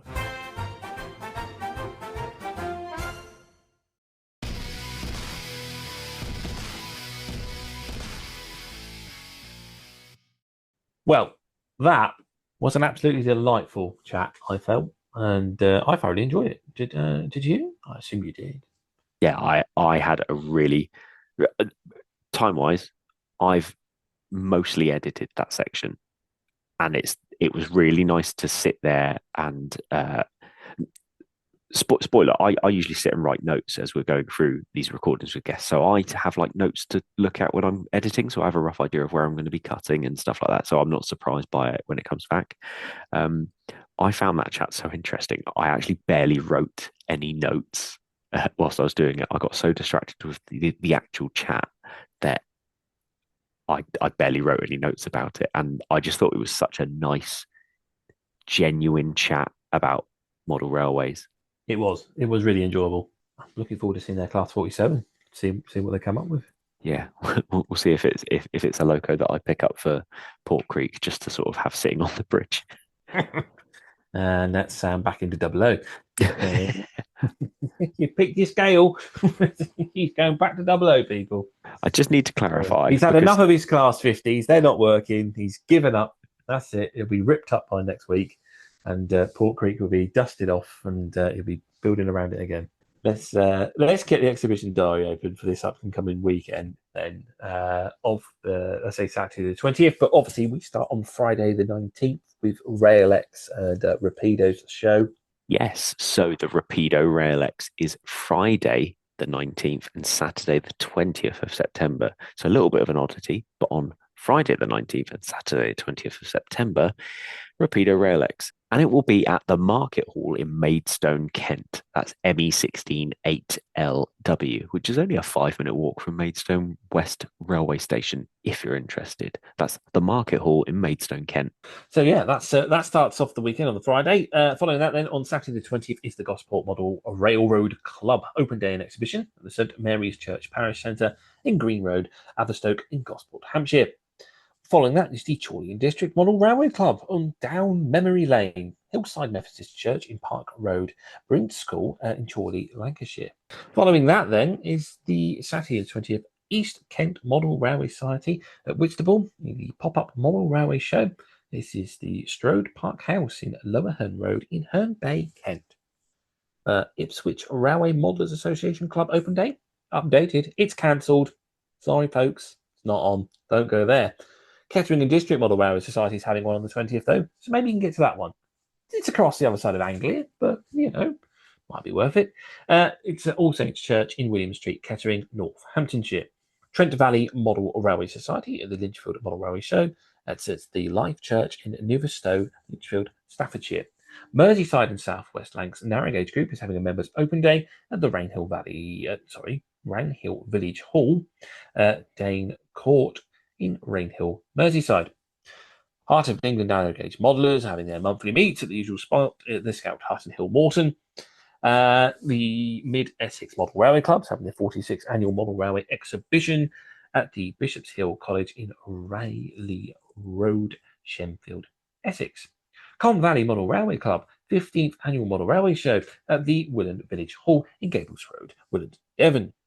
There's the Salisbury and South West Wilts. Salisbury and South Wilts Railway Society at the Wilton Rail-X 2025 at Michael Herbert Hall, South Street, Wilton, Wiltshire. Barla Lake Railway is having the Barla Model Railway Show. That's at the Barla Railway in Gwynedd. Because I'm not trying to read that out. It was all in Welsh. Blackpool and North Clyde Model Railway Club all weekend. I should mention that the Barla Lake one is all weekend as well. So, yes, Blackpool and Northfield Model Railway Club 42nd Annual Model Railway Exhibition at the Blackpool Sixth Form in Blackpool Old Road, Blackpool, Lancashire. That's in Blackpool, just in case you didn't get that. Coventry Model Railway Club is having a Heritage Open Day. This is all weekend, so it's an open weekend, I suppose, at Unit 3 Coventry Canal Basin Warehouse in Leicester Row, Coventry, West Midlands. Scale 4 Society is having a Scale Forum 2025 at the Cressex Community School in Homer Lane, High Wycombe, Buckinghamshire. I've been to this one before. It's a really, really, really great show. Some really good models, which you would expect from a Scale 4 Society, I suppose. That's a shame I'm working. Air Model Railway Group is having their annual Model Railway exhibition at the Concert and Walker Halls, South Beach in Troon, Ayrshire. Spa Valley Railway is having a Model Railway weekend. Spa Valley Railway in Neville Terrace in Tunbridge Wells, Kent. The Wessex Association of Model Railway Clubs in Wimborne Model Railway Exhibition. This is the Hamworthy Club at Magna Road in Wimborne, Dorset. Just for Sunday the 21st, then, the Brettingham Steam Museum is having the Brettingham Model Railway Show, and this is at the Brettingham Steam Museum in Low Road, Brettingham in Diss, Norfolk. And that is all for this up-and-coming weekend. You can tell model railway season is upon us because it's certainly gone back to being a long one. It's getting longer and longer, isn't it? It's but only one Welsh place, which I didn't really have to try and describe because everyone should know where the Barla Lake Railway is. So that'll be enough information to find it. If you need more information, just Google Barla Lake Model Railway Show and it'll come up. There we are. I've got that covered. No need to try and pronounce Welsh. Well done. I'm proud of you. No, I keep thinking that I'd like to retire to North Wales just so I can just spend time on narrow gauge railways, but I just don't know how I'd survive there, not being able to pronounce anything. Ask where anywhere is. Well, a long time ago, I got laughed at when I was going. This asked us where we were off to, and I said, "Oh, we're off to Porth, my dog." And they all laughed. It's Port Maddock, you idiot. That's what they said. They didn't say idiot. They said a much stronger word, but there we go. Had a couple of L's in it. No vowels. So there we are. Yeah, that's it then, Sam. We're all done for another show. I was supposed to the usual social media shout outs. I don't know why you bother because apparently no one listens to this bit. I'm sure there are people who do listen to it. And for those of you who do listen and you haven't followed us on anything, you can find me on Instagram at emperors_path. And you can also find me on YouTube at Emperors Path and also Facebook. And I'm getting slightly better at it. James, how can we get hold of you? What's the point? What's the point of finding me? Eh? You know, I have a YouTube channel, Hornby Magazine. If you want to find it, have a little look for it. It's called Western Signalman, you know, just in case. I've got nearly 6,000 followers, if that's, you know, good enough for you. I'm also on Instagram.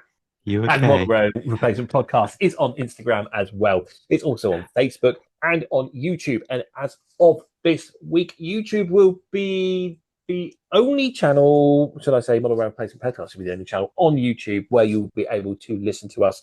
Sam has also dropped the feed because we've been having problems with it going private all the time so that you can't find it. So the only place to be finding it now will be on the official Model Rail Replacement Podcast YouTube channel. If you need to email us, it's modelrailrp@outlook.com. And that is all for this week.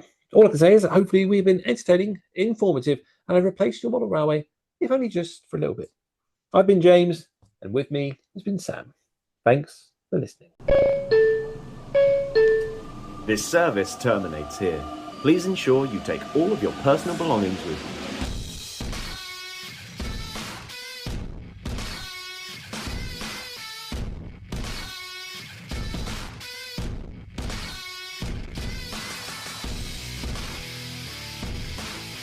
Hello, listeners. We've got some very exciting news. Do you want to be part of the podcast? Do you want to join the team? Well, an exciting opportunity has come up to allow you to be part of the Model Rail Replacement Podcast. And here's Sam with the details. This episode is brought to you by Patreon. A huge thank you to our Patreons for their support. If you'd like to help support the show, you can head over to Patreon and search Model Rail Replacement Podcast, where you can show your support and be part of the team. Hurry, there's unlimited places.